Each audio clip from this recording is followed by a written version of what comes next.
नमस्ते दोस्तों, कैसे हैं आप सब। स्वागत है आपका घर बैठे खेल खेल में हिंदी साहित्य सीखने के इस कार्यक्रम में।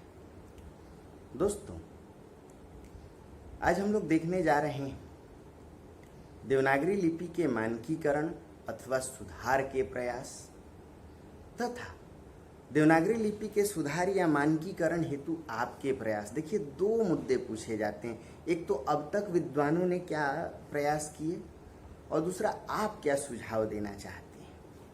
तो दोस्तों, 19वीं 20वीं शताब्दी में यानी स्वाधीनता आंदोलन के दौरान और स्वाधीनता के पश्चात भी, यानी स्वाधीनता मिली, आज़ादी मिली, उसके बाद भी कई प्रयास किए गए।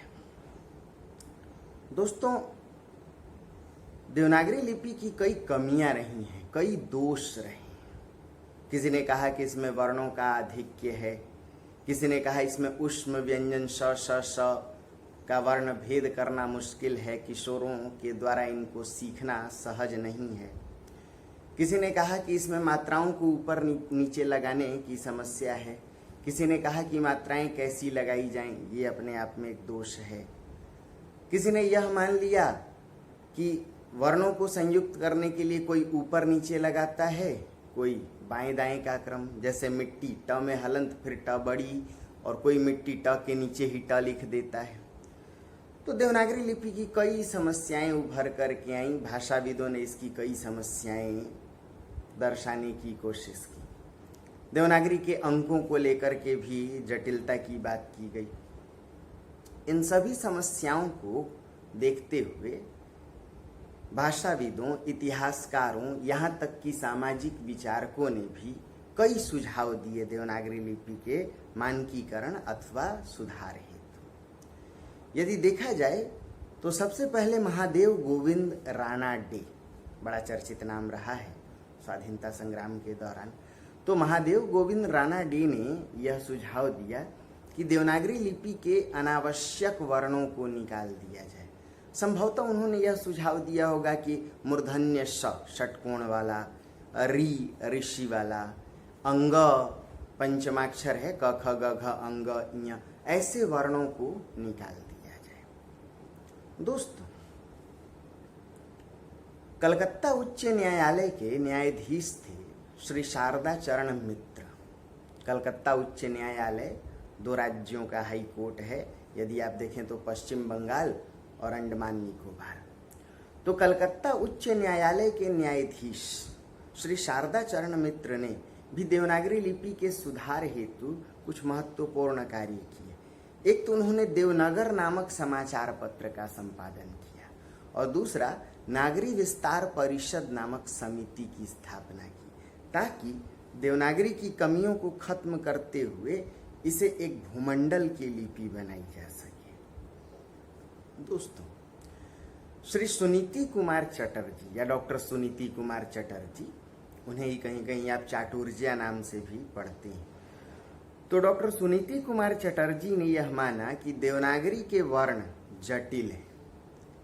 ऐसे में देवनागरी और रोमन यानी क ख ग घ अ आ ई में रोमन के ABCD को मिला करके एक नया लिपि प्रारूप उन्होंने सुझाया। अब उनका सुझाव क्या रहा होगा कि अ देवनागरी से और ए रोमन से दोनों को मिलाएं तो संभव है कि अ का वो त्रिशूल वाला डंडा और बीच में रोमन का ए का आधा वो पाई ले लिया जाए। तो उन्होंने इस लिपि प्रारूप का सुझाव दिया, जिसे भारोपीय लिपि उन्होंने नाम दिया, इंडो रोमन। देखा जाए तो उनका सुझाव अब उपलब्ध नहीं है और कुछ हद तक और ज़्यादा जटिल सुझाव उन्होंने दिया था। दोस्तों, सावरकर बंधुओं का नाम आपने सुना होगा। BD सावरकर, विनायक राव, दामोदर राव सावरकर स्वाधीनता सेनानियों में बड़े ही चर्चित रहे। तो सावरकर बंधुओं ने यह माना कि देवनागरी लिपि में एक तो स्वरों के लिए वर्ण लिखे जाते हैं अ, आ, ई, उ, ए, ऐ, ओ, औ, अंग, अ, तथा इन स्वर वर्णों के लिए मात्राएं भी लिखी जाती हैं। आ के लिए एक डंडा, ई के लिए बाईं ओर से मात्रा, बड़ी ई के लिए दाईं ओर से मात्रा, ऊ के लिए ह्रस्व ऊ की मात्रा, दीर्घ ऊ के लिए दाईं ओर मात्रा घुमा देते हैं। तो सावरकर बंधुओं ने यह सुझाव दिया कि देवनागरी लिपि में एक तो स्वरों के लिए वर्ण है, ऊपर से इन्हीं के लिए मात्राएं। तो भाई इससे देवनागरी लिपि वर्णाधिक्य का और शिकार होती है, वर्ण बोझ बढ़ता है। तो क्यों न किया जाए कि इन दोनों प्रयोगों को खत्म करते हुए एक ही प्रयोग का सहारा लिया जाए। और तब उन्होंने कहा कि अ की ही 12 खड़ी बनाई जाए। अ, फिर आ, ई के लिए, छोटी ई के लिए अ में ही ई की मात्रा लगाई जाए, ई, बड़ी ई के लिए अ में ही दीर्घ ई की मात्रा, ऐसे ही ऊ के लिए अ में ही ऊ की मात्रा लगाई जाए, ऐसे ही ए के लिए अ में ए की मात्रा लगाई जाए। यह माना गया कि सावरकर बंधुओं के इस सुझाव को महात्मा गांधी ने अपने हरिजन पत्र में भी हूबहू अपना लिया था और उस समय के मराठी साहित्य परिषद ने भी इसे स्वीकार कर लिया था। किंतु देखा जाए तो उनके द्वारा दिया गया यह सुझाव भी अब उपयोग में नहीं है, अर्थात इसकी जटिलता को भी स्वीकार नहीं किया गया। दोस्तों, महात्मा गांधी के सुझाव पर आचार्य काका कालेलकर ने, नाम सुना होगा आपने, आचार्य काका कालेलकर ने देवनागरी लिपि के दोषों को देखते हुए इसके लिए कई सुझाव दिए, कई प्रस्ताव दिए। जैसे यदि देखा जाए तो सबसे पहले उनका सुझाव था शिरोरेखा को निकाल दिया जाए। क्यों? शिरोरेखा को बार बार हम शब्द के ऊपर लगाते हैं, इससे बार बार हाथ उठाने की आवश्यकता पड़ती है, लेखन का क्रम भंग होता है, शिरोरेखा लगाने से समय अधिक लगता है। आचार्य काका कालेलकर महोदय ने दूसरा सुझाव यह दिया कि देवनागरी लिपि में जितनी मात्राएं हैं वो वर्णों के बाद उच्चारित होती हैं। कैसे? जैसे कैसा लिखते हैं तो पहले क, फिर ए, तब सा, यानी ए मात्रा का उच्चारण बाद में। जैसे मिट्टी, तो भाई म पहले लिखते हैं, बाद में ई का उच्चारण, फिर ट, बाद में ई। तो उनका सुझाव था कि सभी मात्राओं को वर्ण के ठीक ऊपर ना लगाकर वर्ण से हटाकर दाईं ओर लगाया जाए। कैसे? अब मान लीजिए कैसा लिखना हो तो पहले क लिखिए, थोड़ा दाईं ओर जगह देके ए की मात्रा 2 डंडा लगाइए, फिर स लिख के फिर आ की मात्रा बाद में लगाइए। कैसा?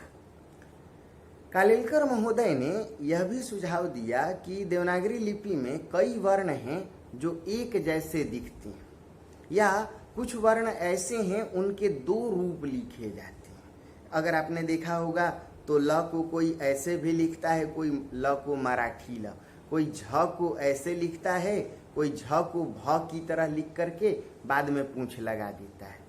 तो कालेलकर महोदय ने कहा कि भाई एक ही वर्ण के 2 रूपों के कारण हमेशा किशोरों को समस्या आएगी, लिपि को सीखने वाले को दिक्कत आएगी। ऐसे में इनमें एक ही वर्ण का इस्तेमाल किया जाए। आपने देखा होगा शास्त्रों में अ के 2 रूप हैं, तो कालेलकर महोदय ने कहा कि एक रूप का इस्तेमाल किया जाए। अ वो त्रिशूल लगा करके डंडा वाला जैसे हम लोग लिखते हैं, ऐसे ही ल बाईं ओर त्रिशूल को लगाया जाए, ना कि बीच में लगाया जाए त्रिशूल, जिसे मराठी ल। ऐसे ही झ के लिए कहा कि ई लिख करके बीच से डंडा डाल करके खड़ी पाई उस ई का प्रयोग करें। अणा लिखने के लिए रा लिख करके बीच में पाई नहीं, बल्कि एक तिलक की तरह और फिर एक बगल में पाई, उस अणा का प्रयोग किया जाए। दोस्तों, आचार्य काका कालेलकर के बाद नागरी प्रचारणी सभा ने भी कई प्रयास किए।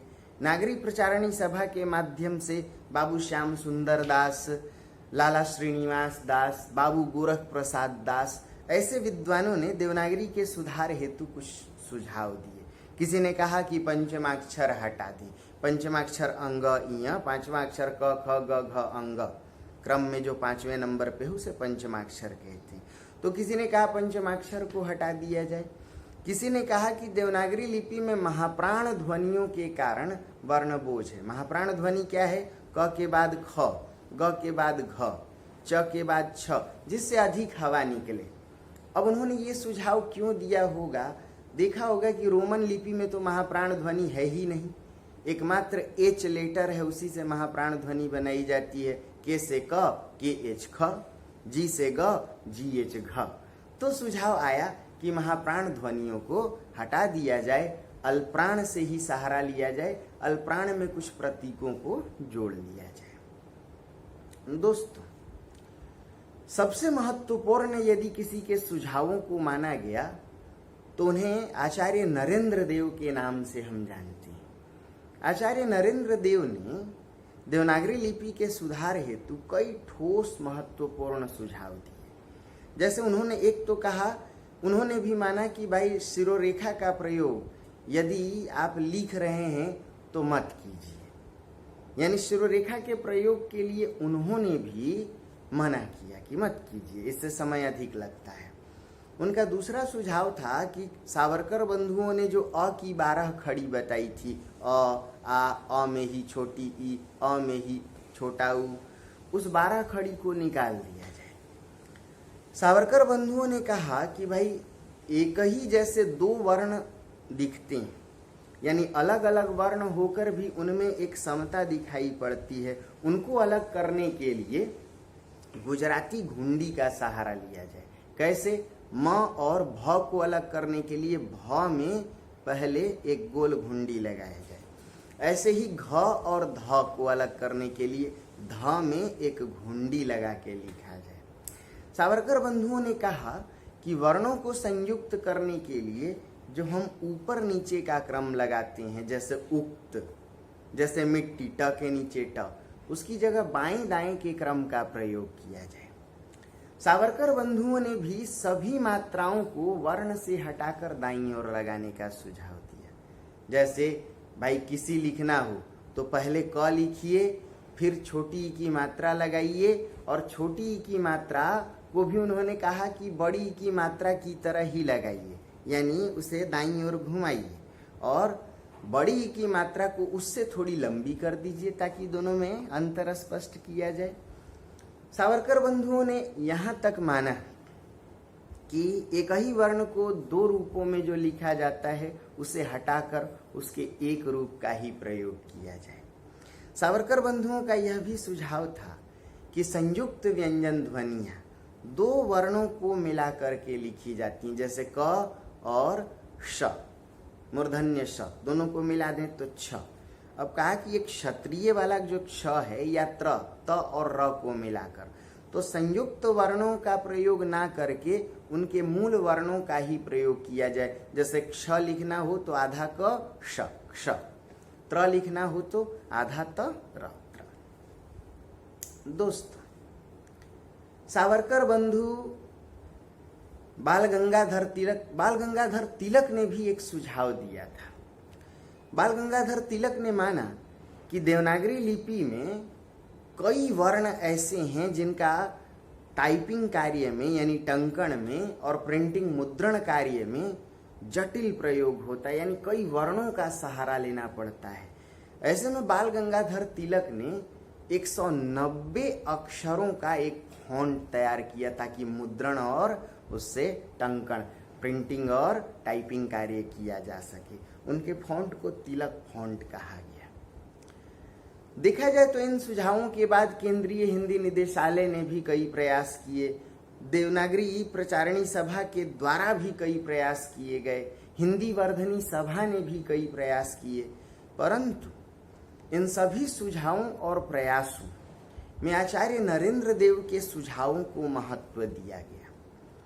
केंद्र सरकार ने, यहाँ तक कि राज्य सरकारों ने भी, उनके शिक्षा विभागों ने भी आचार्य नरेंद्र देव के सुझावों को स्वीकार कर लिया था, किंतु हिंदी भाषी क्षेत्रों के लोग अपने प्रयोग को लेकर के अभ्यस्त थे, उनका प्रयोग अपने तरीके से था।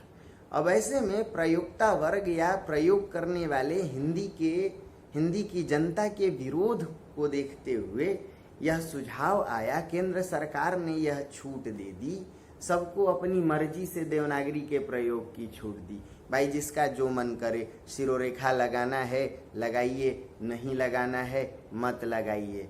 मात्राओं का प्रयोग आप अगर ठीक वर्ण पर लगाना चाहते हैं या थोड़ी और हटा करके, कोई दिक्कत नहीं। वर्णों को संयुक्त करने के लिए ऊपर नीचे करें या बाएं दाएं करें, कोई दिक्कत नहीं। एक वर्ण का दूसरा रूप लिखना चाहें आप, कोई दिक्कत नहीं।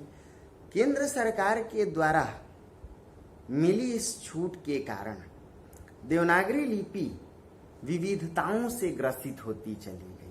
देवनागरी लिपि में जटिलताएं और विविधताएं, अनेक रूपता बढ़ती ही चली गई। याद रखिए, जिस भाषा या लिपि में विविधता और अनेक रूपता बरकरार हो वह लिपि मानक नहीं हो सकती। और यही वजह है कि देवनागरी लिपि यानी हिंदी भाषा की लिपि भी हिंदी भाषा की तरह ही विविधता और अनेक रूपता का शिकार है। दोस्तों, एक प्रश्न आता है कि देवनागरी के मानकीकरण या सुधार हेतु आप क्या करें।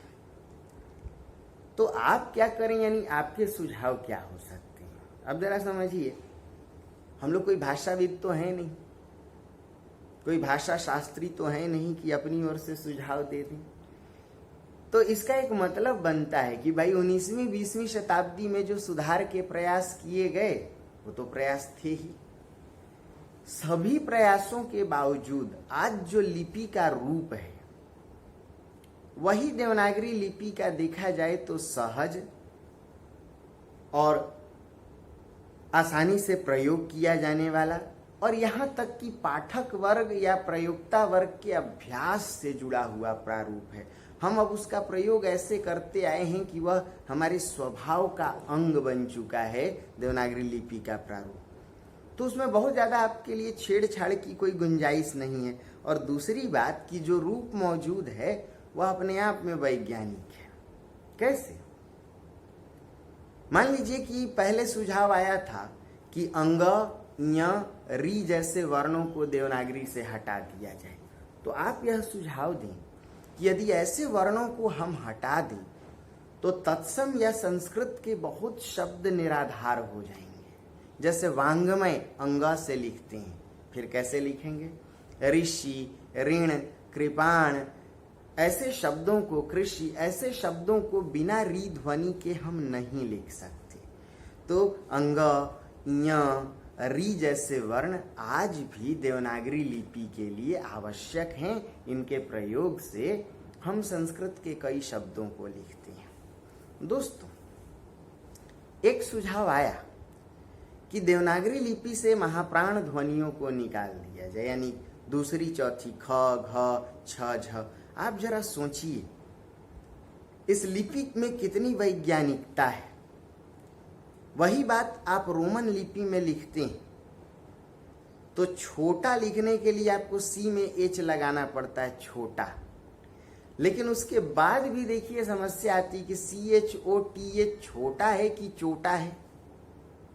CH लिख करके भी च ही उच्चारण होता है ना।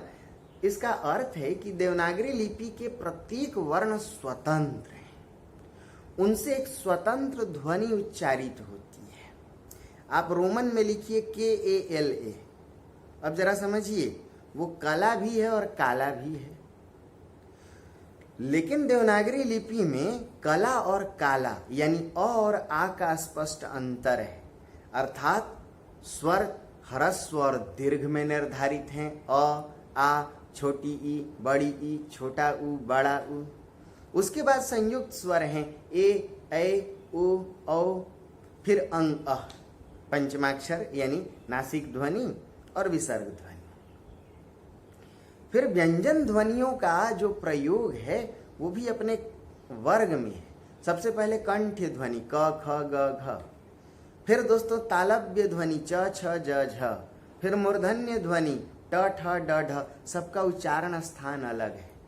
और इतना ही नहीं, आप ध्वनियों का क्रम देखिए। एक अल्प प्राण क, कम ध्वनि, फिर एक महाप्राण ख, फिर एक अल्प प्राण ग, फिर महाप्राण घ, फिर अल्प प्राण अंग। क्या वैज्ञानिक क्रम है। इतना ही नहीं, शुरू की 4 ध्वनियां देखिए, क ख ग घ, बिना नाक के, क ख ग घ, निरनुनासिक। और 5वीं ध्वनि अंग य ण न म, नाक से अंग य, इसीलिए उन्हें नासिक या पंचमाक्षर। ऐसे में दोस्तों देवनागरी लिपि की वर्णमाला वैज्ञानिक है, व्यवस्थित है, इन्हें यथावत क्रम में रहने दिया जाए। किस क्रम में रहने दिया जाए? सबसे पहले अंग या श को ना छेड़ा जाए, वर्णमाला को ना छेड़ा जाए। ये वर्णमाला अपने आप में समृद्ध है, व्यवस्थित है। दोस्तों देवनागरी लिपि में मात्राओं के प्रयोग को लेकर के यह सुझाव दिया गया कि इन्हें दाईं ओर लगाएं। लेकिन देवनागरी लिपि की अपने आप में एक विशेषता है। देवनागरी लिपि अक्षरात्मक लिपि है। अक्षर का अर्थ ये व्यंजन स्वर दोनों को मिला के भी हम लिख सकते हैं। लेकिन जब हम लिखते हैं तो एक बात पर ध्यान दिए होंगे आप, क, तो क के बाद अ है, अर्थात क अ स्वर बाद में उच्चारित है। हमेशा स्वर का उच्चारण लेखन में बाद में होता है देवनागरी लिपि में। और ये जो मात्राएं हैं, छोटी की मात्रा, बड़ी की मात्रा, छोटा ऊ बड़ा ऊ, ये सब स्वरों की ही तो मात्राएं हैं। ऐसे में आप इनको कहीं भी लगाएं, उच्चारण बाद में ही होगा, है ना। किसका, आप छोटी की मात्रा पहले लगाते हैं, लेकिन स्वर है इसलिए क के बाद ही किसका। तो मात्राओं के प्रयोग को भी हूबहू रहने दिया जाए। देवनागरी लिपि पर यह बात की गई कि इसमें संयुक्त वर्णों को हटा दिया जाए, छ त्र ज्ञ। क्यों? क्योंकि लोगों ने सुझाव दिया था कि पहले से मूल वर्ण है, क और श है, दोनों को मिला के छ। अब आप ऐसे समझिए कि ये जो संयुक्त व्यंजन वर्ण हैं, इनकी वजह से दोस्तों हम बहुत जल्दी, आसानी से और तेजी से लिपि को लिखते हैं। मान लीजिए रोमन में क्षत्रिय लिखना हो तो KSHATRIYA कितने वर्ण लग गए। लेकिन हमारी देवनागरी अक्षरात्मक है, इसमें हम 2 वर्णों को भी मिला के लिख सकते हैं, इसलिए क्षत्रिय मात्र 3 अक्षरों में लिख दिया। जैसे क्षेत्र। अब मान लीजिए किसी ने सुझाव दिया था कि इनके मूल वर्णों का प्रयोग करें, तो पहले आधा क लिखिए, फिर मूर्धन्य स लिखिए, फिर एकार मात्रा, फिर आधा तर, क्षेत्र। कितना लंबा समय लगे, लेकिन 2 अक्षरों से ही क्षेत्र में काम चल गया। इसका अर्थ है कि देवनागरी लिपि में संयुक्त वर्णों को भी ना हटाया जाए। दोस्तों कुछ लोगों ने सुझाव दिया था कि देवनागरी लिपि से पंचमाक्षर हटा दिए जाएं। अंग या 5वां अक्षर 1 2 3 4 5 क्रम पे क ख ग घ, अंग च छ ज झ के बाद या ट ठ ड ढ ण, तो पंचमाक्षर को हटाने का सुझाव दिया था। आप जरा समझिए, अगर ये पंचमाक्षर हटा दिए जाएं तो कई शब्दों का लेखन अव्यवस्थित हो जाएगा। क्यों? यह सही है, पंचमाक्षरों के बदले ही बिंदी लगाते हैं। कैसे? भाई चंदन लिखा हुआ है, च आधा न द न, तो आधा न की जगह बिंदी चंदन लगा दिया। लेकिन जरा सोचिए, अंडा लिखा हुआ है, अ आधा न डा, तो ण की जगह बिंदी लगा दिया। लेकिन दोस्तों कभी आपने विचार किया है कि किसी शब्द में यदि एक आधा पंचमाक्षर है, उसके बाद एक पूरा पंचमाक्षर है, तो आधा पंचमाक्षर की जगह बिंदी नहीं लगाते। देखिए गंगा, ग आधा अंग फिर गा, तो आधा अंग की जगह बिंदी लगा दिए गंगा। लेकिन वांग्मय, वा के बाद आधा अंग फिर म, एक पंचमाक्षर के बाद एक पंचमाक्षर आए तो आप बिंदी नहीं लगा सकते।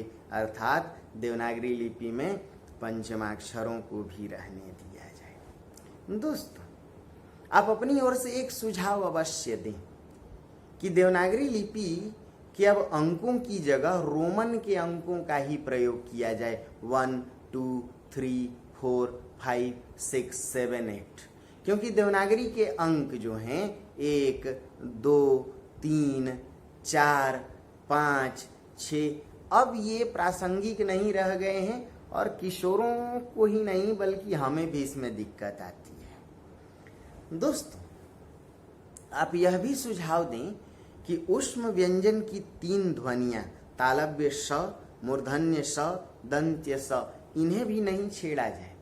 इनसे कई शब्दों का भेद स्पष्ट होता है। शब्द युग्मों में या श्रुति सम भिन्नार्थक शब्दों में इन ध्वनियों के कारण शब्द भेद आता है। आप देखेंगे कोश दंत्य स दूरी, फिर कोश तालव्य स ज्ञान कोश सांस्कृतिक खजाने के लिए, और कोश मूर्धन्य स राजकोषीय खजाना राजकोष। तो अपना इनका अंतर है। अंश, जब आप अंश लगाते हैं तो उसका अर्थ हिस्सा तालव्य स, लेकिन अंश कंधा। तालव्य स से शंकर का अर्थ शिव, लेकिन दंत्य स से जब शंकर लगाएंगे तो उसका अर्थ होता है मिश्रित वर्ण संकर। तो इसका अर्थ है कि उन ऊष्म व्यंजन ध्वनियों को भी यथावत ऊष्म वर्णों को भी रहने दिया जाए। दोस्तों, आप एक सुझाव और भी दे सकती हैं, और वो यह होगा कि देवनागरी लिपि अब कई विदेशज शब्दों को अपने माध्यम से लिखती है, यानी विदेशज शब्दों का लिप्यांतरण भी देवनागरी लिपि में होता है। खास करके अरबी फारसी के शब्दों को हम दिन रात लिखते रहते हैं। कैसे? जैसे कलम, जैसे फन, आपने ऐसे कई शब्द देखे होंगे, जैसे अखबार, जैसे गरीब। तो अरबी फारसी के शब्दों को लिखने के लिए जो नुक्ता ध्वनि है, नीचे बिंदी लगाते हैं क के नीचे, है ना, ख के नीचे अखबार, जैसे गैर उस ग के नीचे, तो उन ध्वनियों को यानी उन चिन्हों को देवनागरी में भी अपना लिया जाए। तो दोस्तों, ये रहे आपके सुझाव। मैं उम्मीद करता हूँ कि आप समझ पाए होंगे देवनागरी लिपि के मानकीकरण के किए गए प्रयास। 19वीं-20वीं शताब्दी में विद्वानों ने क्या प्रयास किए। सावरकर बंधु, बाल गंगाधर तिलक, शारदा चरण मित्र, सुनीति कुमार चटर्जी, कालेलकर महोदय और आचार्य नरेंद्र देव जैसे विद्वानों ने जो सुझाव दिए। लेकिन आपके सुझाव भी पूछे जाते हैं कि आप इसमें कौन सा सुझाव देंगे। तो ये पूरा प्रश्न बनेगा देवनागरी लिपि के मानकीकरण का प्रयास, या देवनागरी लिपि के दोषों को खत्म करने के लिए किए गए सुधारों की चर्चा करें, या दिए गए सुझावों की चर्चा करें, और आपके क्या सुझाव हो सकते हैं, आप क्या चाहते हैं देवनागरी लिपि के मानकीकरण के लिए क्या किया जाए। उम्मीद करता हूं कि ये बातें समझ में आई होंगी। अगले वीडियो तक बने रहें, तब तक ढेर सारी शुभकामनाएं। नमस्ते दोस्तों।